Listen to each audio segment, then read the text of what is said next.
welcome to the More Than Roommates podcast. I'm Dan, here with my roommate Graham. Graham, how are you doing today? Hanging in there. Yeah. Got through quarter end. So Can you explain to the viewers at home what quarter end is? I'm sure they've heard me talk about my job a few times, but yeah, it's just a busy time to work in finance. So Yeah, it's like a lot of accounting, a lot of financial reporting, it is so on and so forth. Right. So it's crunch time for him. Yeah. So that is why we're really late with this episode. We were doing so good at maintaining a schedule, but we'll keep it. We're still working through a lot of kinks, but it is Monday. We just had Easter Sunday yesterday, so happy late Easter to everyone who celebrates. We had gorgeous weather here today. Yeah, all weekend too, really. Yeah, it's been nice for sure. Exactly. So finally. Yes. So that is what I wanted us to talk about for this episode is our insane story about our deck furniture. Oh, this is our beef with Overstock.com. Yeah. So I'll include some pictures, but we redid the deck here, got it all stained last summer. It was quite the process, and we wanted to get some nice deck furniture. And so Graham found this really awesome, it's like a 7-piece set. 7-piece set. It's a really common furniture type now. It's like a low couch.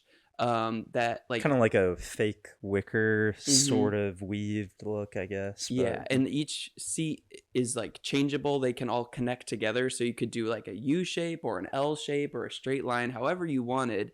And it came with like a coffee table in the middle. And Graham found... Or did it? Yeah. So, keep listening to find out. So Graham found it on Overstock, and normally it takes us forever to make a decision on anything. And for some reason, we were like, yep, that's what we want. Let's just order it. It was like, I don't know, like 40% off, wasn't it? Yeah. I think that was kind of the really good deal. Yeah, that was a determining factor. So we go ahead and order it, and we wait about a month or it was like 3 weeks. Might have been more. Yeah. It was, and way longer than what they had told us, the shipping would be, when they confirmed the order, for sure. And then finally one box shows up. After I called, remember, I was like worried we weren't going to receive anything, so I called, and then one box showed up like a day or two later. But yeah, we noticed that on the outside of the box it said like box 2 of 3 or 3 of 3 or something like that. It was box 2 of 3, and then 2 weeks later, box 3 of 3 came. After I called. So we're now 2 months since we've ordered this, and we've got 2 boxes. And so I'm like, we're getting ready to host stuff, and I'm like, let's just dive into these boxes to see if we can assemble anything. Well, of course, the instructions are in box 1 of 3. Along with the hardware to put it together. Yeah, all the screws and stuff. So we reach out to them. We were able to Google and find the instructions, but yeah, we were missing all the screws. So we reach out to Overstock, and they're like, well, send us a list of everything that you're missing. Oh yeah. And we're like, we don't know. Frustrating. I had to explain like 8 times. We don't have the instructions. We had, the packing slip that had the parts, what was included in boxes 2 and 3 of 3. So I sent that. I was like, you guys figure this out. You need to make it right. Whatever would be in box 1 is what we're missing. Yeah, we don't know what should all be in there. So it ended up that weeks later, they sent us a big bag of bolts. Yeah. And that was it. It came in it looked like a little Amazon gift bag almost. Yeah. Like kind of like a velvety drawstring bag. Yeah. So we assembled what we could, and we were still missing the coffee table and then a couple chairs. Well, and a lot of the cushions. Yeah. But we received the glass for the coffee table, but it was cracked. And then we requested another one, and I think it was also cracked, wasn't it? Yeah. And then, so after months and months of going round and round with them, their solution was to send us a whole new set and we had to pull out the pieces that that wasn't their initial solution. What was their initial solution? Their initial solution was, well, the manufacturer is no longer making this year, I assume, because they were still selling it like a year later. So they offered like a 10% cash back or something, but it was only like 40 or 50 bucks. I was like, no, we can't buy the missing parts for that. So I said no. And then we kind of let it go. Yeah, we let it sit for a while. And then finally their solution was, okay, we'll send you a whole new set. You take the pieces that you need, and then you have to send back everything that is extra. And if we don't send it all back, they were going to charge us for a whole new set. Yeah. And I'm like, that sounds like a nightmare of like trying to ship back and they're big boxes. Yeah. Keep in mind, if they sent a full new set, I mean, I probably would have kept 99% of it, and we would have just had like a big mega couch, and I would have just been like, oh yeah, here's your 2 bolts back. Yeah, for sure. If we were more intelligent, that's what we should have done. Yeah.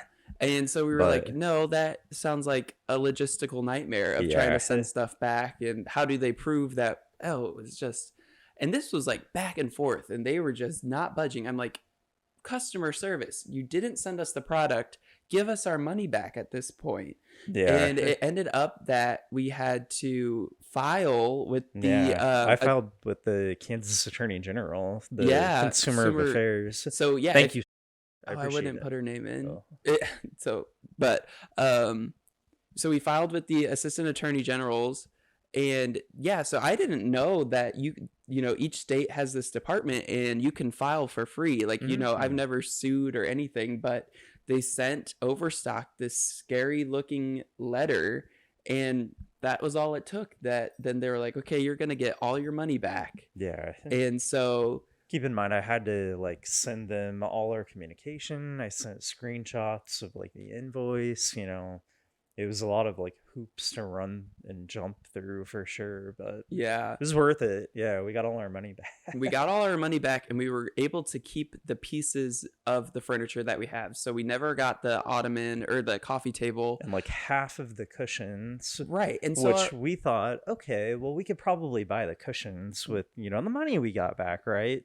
They're expensive, and they're like, you can't buy them from the manufacturer, and they don't sell them anywhere. Yeah. Like, how many stores have we looked at? Every store you could imagine. And it's a popular couch design. So I thought you would think people would be like needing to replace them, and it would be pretty easy to get your hands on a replacement set, but no luck. It would be like $40 a cushion, and we need like 7 or 8 cushions, and I'm like, that's more than the entire set. I just don't understand how this works. So moral of the story, we will never use Overstock again, because they just weren't good at customer service at all. They were not helpful. They fought us every step of the way, and they kept trying to put it back on us too, which is never a good solution, to put all the responsibility on your customer when you didn't fulfill it properly. Yeah, we kept having to prove what we were missing and what we didn't have, and it's just they should have just reached out to the manufacturer and said, hey, we have a customer, you need to make this right. And then they should have done that for us. But yeah, for sure. But definitely, at least we have a set. Yeah, I mean, I don't know, maybe we'll sell it on Marketplace. I've been selling a lot of stuff on there. You know, maybe if someone would want it and we can just get something different. Yeah. Let it go. For sure. And the other thing I wanted to talk about today, since we flew through that story, you know, we've had Alicia she's a great friend of you, and she's been listening to the podcast, and she's been asking us to talk about how we actually met. Because we kind of, I don't know if we've shared the full story. Yeah. So, it kind of started by I was doing a news story that dealt with his company. They were doing a groundbreaking, and you ended up sharing on Facebook my news article. And so I was like, oh my gosh, who is that? You know, I crept on Graham's profile, and I couldn't reach out because if you have a professional Facebook account, you can't message someone first. They have to message you. And I was too nervous to message on my personal account. And I also couldn't tell if you were gay or not or bi. So I just kind of let that lay for a year. Nothing happened. And then a whole year. It's probably a good thing because at that time I probably wasn't ready. So yeah. But and then food for thought. A year later, I was on a dating app and I saw some pictures pop up, and I'm like, I recognize these pictures because I had been such a creep and I had crept on your photos. So you heard it from him, folks. Yeah, and so I was like, I know who this is. So I pounced on my opportunity, and I was left on red. Never messaged back. What? You did not. For how long? I messaged you. A day later. It was a day. Yeah, so you didn't respond. Keep in mind I had just gotten out of like a really weird, messy breakup. And at first I was trying to see like what's even out there, you know what I mean? And where we live, like I had like no expectation, right? You know? And I don't know, I could have been trying to play it cool, man. But, you know, you gotta show up late to the party, like 5 minutes late. Yeah. And gay dating, that's like eternity.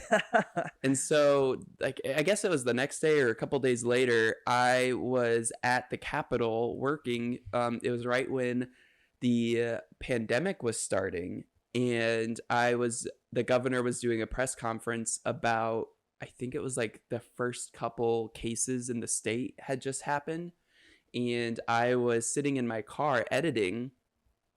And I see someone walking laps around the Capitol.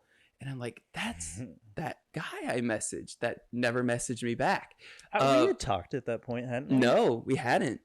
And so... No, we had talked a little bit. Because you told me about Pepper. And I had sent you pictures of like Belle and Kip.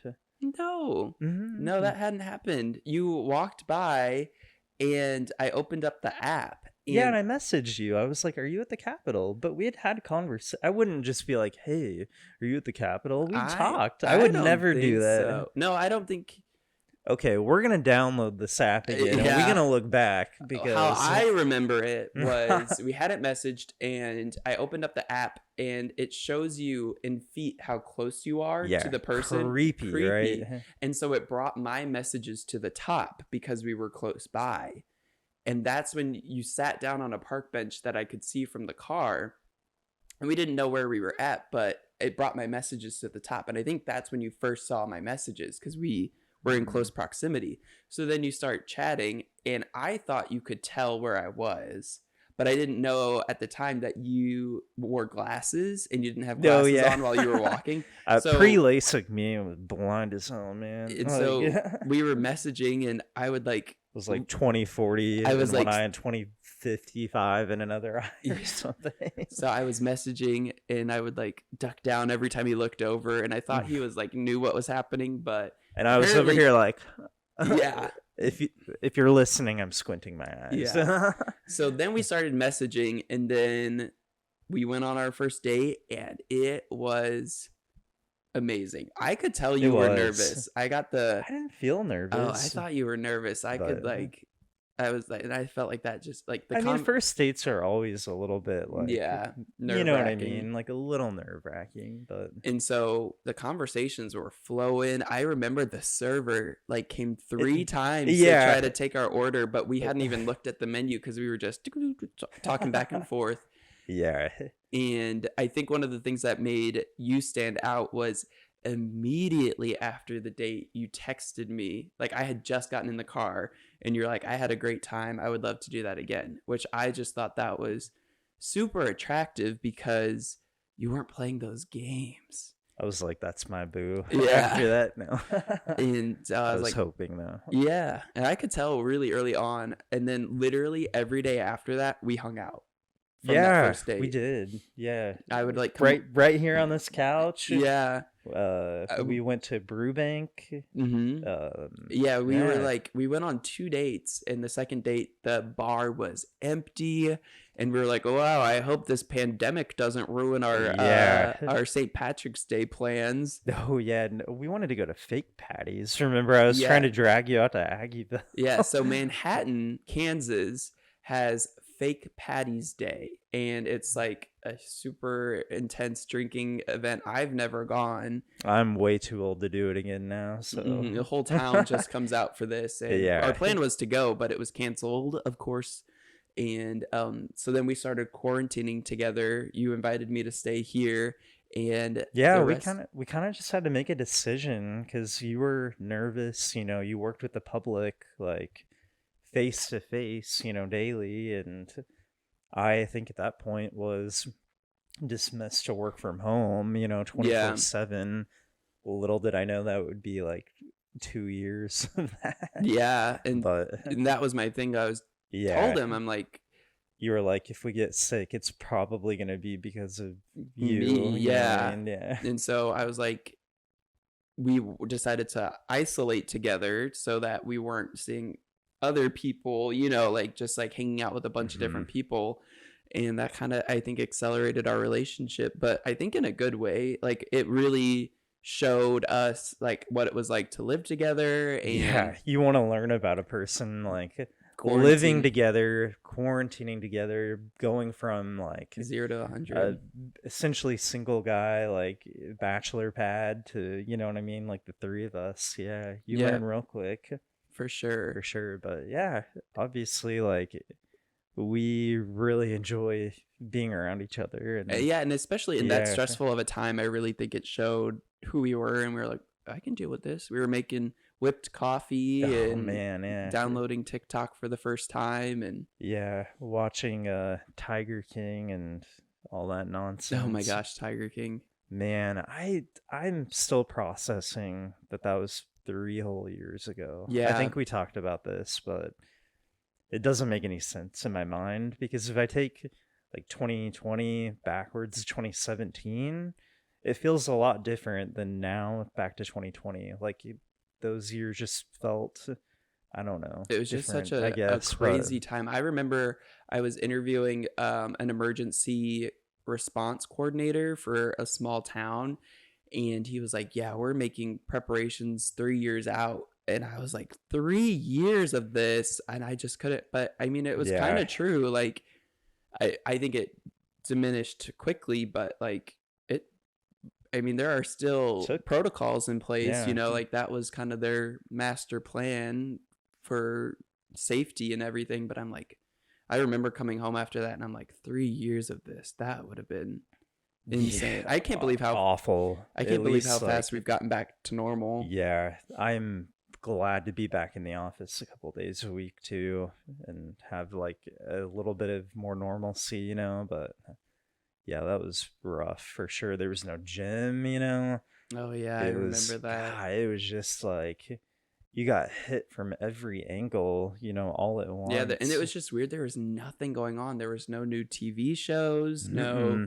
I would say the only pro of that was probably that it was March, and like it was spring, and we went on a lot of like nature walks, and stuff like that. But as soon as winter hit, like that was rough. I think it was good for it was nice to calm down, I would say, like the world, just everyone take a nice break. I think that was needed. But the sickness and illness, that was not needed. But. And I must address that Pepper is on the couch with us. If you're watching, she just decided to sit on the far end, and I'm not going to force her to sit with us. But if you're here for Pepper, I apologize. Hopefully she decides to sit in between us next time. I know. I miss my little fur ball. She's not too furry, but she's still hairy. So is there anything you wanted to bring up today, this week? We've had a nice break to come up with content. We really have. I haven't thought a lot about anything other than like today, that rolling thunder kind of rolling in. I wanted to record. We had a nice little thunderstorm. I wanted to do a podcast in a thunderstorm, cozy vibes, light some candles. But we'll have to do that next thunderstorm, because it is storm season. But thankfully, it seems like Tornado Alley is moving east. Yeah. So I apologize for everyone who lives east of us, but it's nice. I am not a fan of tornadoes. I don't know who is, but yeah, I have like a complicated. Well, you it's not that complicated, but yeah, you talked about how you were freaked out when you were younger. For sure. Storm chased when I worked in the news, and that was like my least favorite thing.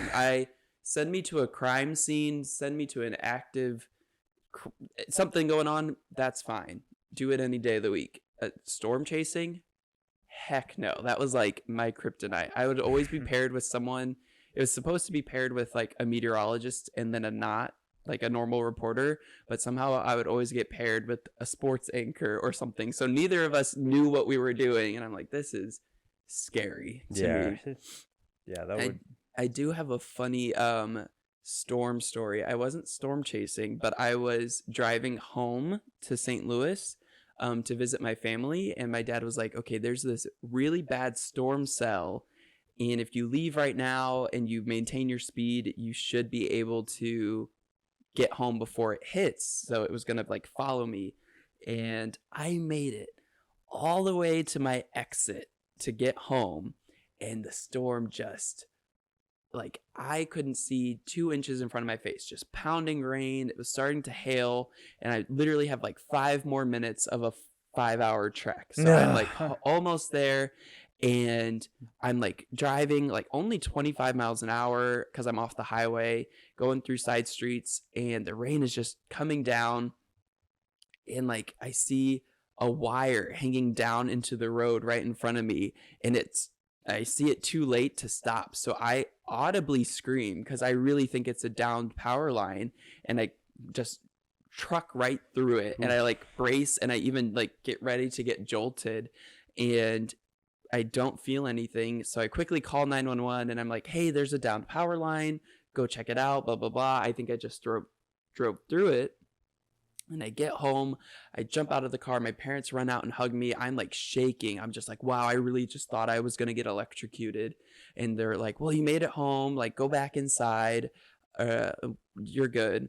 Well, the next morning, my dad is having his morning coffee, and he takes the dog out, and he looks, and there's this black cable that is tied around my muffler, and it's like 150 feet, and it goes all the way up into the street, and it was a cable line. It wasn't a power line, and I had driven through it, and it had wrapped around my car, and I had just yanked it out of the ground. So you had like people probably watching TV, like, oh, or is the storm gonna hit? Is it gonna miss? And then black, and then you see me screaming driving down the street, like screaming my head off. In the Scooby-Doo van. Yeah. Oh my gosh. I was like, did you take a picture of that? And he's like, no, I just picked it up and threw it away. I'm like, no, that would have been hilarious. So there's no proof to that one, but I'm like, oh my God, could you imagine just like trying to get updates on the weather, and then just goes black, and you see me just yanking your cable out of the road. Yikes. Ugh. Yeah, that's wild. Storm season coming right up. Yeah. Gonna be an interesting one for sure. We had kind of not really a scare, but there was some potential last week for bad storms. Luckily it missed, but I'm gonna attribute that to our quick little prayer up on Burnett's Mound, like to let that all miss us. Yeah, we it's one of our favorite hiking spots in our city. There's really interesting, kind of legend of Burnett's Mound and Chief Abram Burnett. I think he was a Potawatomi chief. Don't quote me on that. I could be wrong. We'll have to look it up and make sure. Yeah. But he, I think, lived in, like the 1800s, and I think he was, part of the whole migration, from Native Americans, and wound up settling here around Topeka. And from what I understand, he was like a large man, like 400 or 500 pounds or something. Like, wow. I've seen pictures of him, but I guess he was really business savvy, and he adapted really well, I think, like to the Topeka region. I think at the time, like the area he was outside of Topeka, but it's this very like large mound here in our city, probably the highest elevation here, I'm sure, but the mound is sacred, and there's supposedly like some kind of like wind or some kind of native spirit that you don't want to disturb the mound, right? Mm-hmm. So fast forward in the 1960s, despite Chief Burnett's warning to not disturb the mound, what do you think the city does?